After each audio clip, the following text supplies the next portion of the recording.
Hey, Chandler Bolt here, and in this video I'm going to talk to you about why ADD or ADHD is a superpower and how you can harness it for maximum benefit.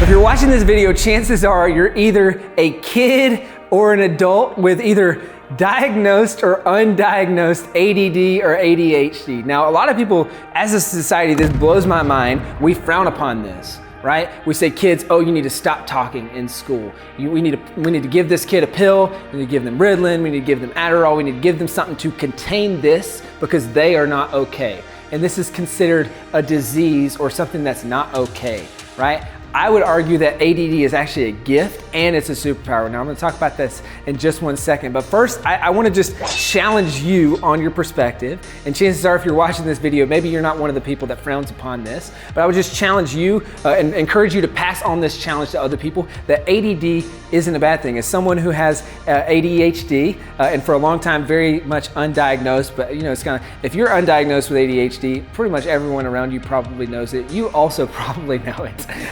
You just haven't went to the doctor yet. So let's bring in another controversial topic. It's kind of like getting a medical marijuana card. If you want to get it, you're going to get it, right? You're going to say, my back hurts. You're going to say, something hurts, and you're going to get that. Same thing for ADD. Oh yeah, I have trouble concentrating. I talk a lot. I can't sit still, all those things. I mean, these are just blanket symptoms that encapsulate basically 90 or more percent of the population. So obviously this is an easy way for drug companies to make big money through these pills. So I'm not gonna try to go like too deep into conspiracy theory land or any of that. That's not what we're here to talk about. We're here to talk about why ADHD and ADD is a superpower. So first things first, we gotta stop telling our kids that this is a bad thing. We gotta stop reprimanding them, giving a pill, all those things. I know that for me personally, my mom showed up to pick me up every day from school, and my teacher would complain and say, Chandler talked too much in class today. He was a distraction. We had to pull the card. To the point where my mom finally freaked out and she said, did he do anything good today? Right? Every day I show up, you tell me about all the things that he did bad and all the things that he did wrong. Did he do anything good today? Well, what my mom was getting at is there's actually a lot of really great things to ADD and ADHD. So you're more creative. It brings creativity. It helps with problem solving. A lot of times ADD or ADHD, maybe there's kind of an underlying little bit of laziness or like wanting to do it a different way. Well, guess what? That's a good thing. Because if you're lazy, you're a problem solver. You're gonna figure out how to get things done in an easier way, right? And now also, it just helps you to think outside of the box. So as an entrepreneur, this, I think, one of the greatest skill sets that I have is I'm able to be creative. I'm able to problem solve. I don't just go into the box that everyone else goes into, and I'm able to work around these problems, which being an entrepreneur, being a business owner, is simply solving problems. So I would argue that whether you're an entrepreneur, whether you're an artist, you know, some people might say, and they did say when my brother was growing up, that he had ADD or ADHD, right? Well, now he plays in a Grammy-nominated rock and roll band called Need to Breathe, right? Extremely successful band. He uses that talent for good. And there's all these good things that you can do with ADD and all these good traits that can make you really good at a lot of things that just society doesn't want to talk about, right? They want you to sit down, shut up, do your job, show up on time, turn your paper in, right? So we don't talk about all these really good benefits. Now, I'm gonna end this video with something that I think is probably controversial, and it actually contradicts a lot of what I said at the beginning of this video, which is you shouldn't take Adderall or Ritalin. Now, while I agree that that is the truth, and especially until you get into or out of high school, I think that's definitely true. Now, on the flip side, as someone who did take Adderall, I can tell you that it was extremely beneficial for the time that I took it, and then I got off of it. So as a result of that experience, basically what happened, I go into college, I take Adderall, it helps me focus a ton.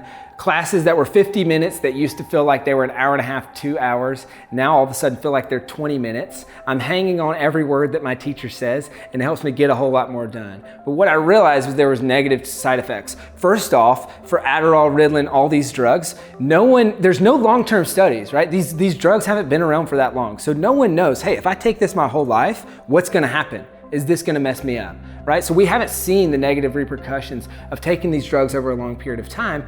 But also kind of the other thing is that I found that I was less talkative. I was less creative. I would see someone walking down the street at college and I would actually like look away, hope they didn't see me so that I could get to class or go do the thing that I wanted to do because I was so productive oriented. And I like to say that I was kind of like this productive robot, which I don't think is a great thing. But on the flip side, I always say the easiest way to understand the difference between Adderall and not Adderall is when I'm not on Adderall, I had this huge to-do list and I was so overwhelmed, and so much so that I wouldn't even start. When I am on Adderall, I say, oh my gosh, I got this huge to-do list. I'm gonna start with number 1 and then I'm gonna go to number 2 and then I'm gonna go to number 3 and I start with number 1 and then you just gonna go down, and I managed to get this whole to-do list done, right? So there is a lot of benefits. That's the thing though, don't do it too long. So for me personally, I found that actually Adderall trained my brain to a different level of possibility.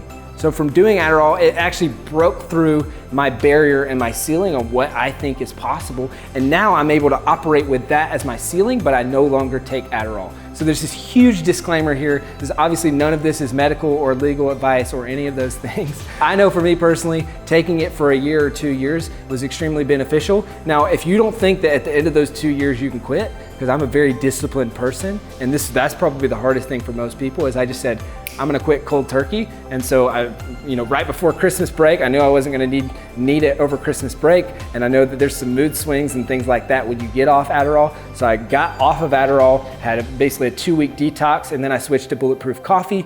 Bulletproof Coffee gives me energy. It's not a drug that's 1 degree different from a methamphetamine. It's Adderall's an amphetamine. Not a lot of people talk about this, which is kind of 1 degree off from meth, which is kind of crazy. So it's not that anymore. But I'm able to have this new ceiling of productivity, and I'm not taking it anymore. So I'm just speaking from my personal experience. I think that in the hindsight, it was a good thing. It's something that I don't recommend for probably 80-90% of people. But for me personally, it broke through my ceiling on what's possible. So just to recap what we've learned, ADD is a good thing. As a society, we've got to shift the narrative. You're a huge part of that. Share this video with someone you know who maybe has a strong stance for or against it. Maybe we can kind of help change the narrative where we're not boxing in creative, talented kids and giving them a drug just because they have ADD or ADHD. So comment below, let me know what you think of this video. I have a feeling this might stir the pot. Do you agree with me? Do you disagree with me? Comment below, let me know. I look forward to seeing you in the next video. See ya.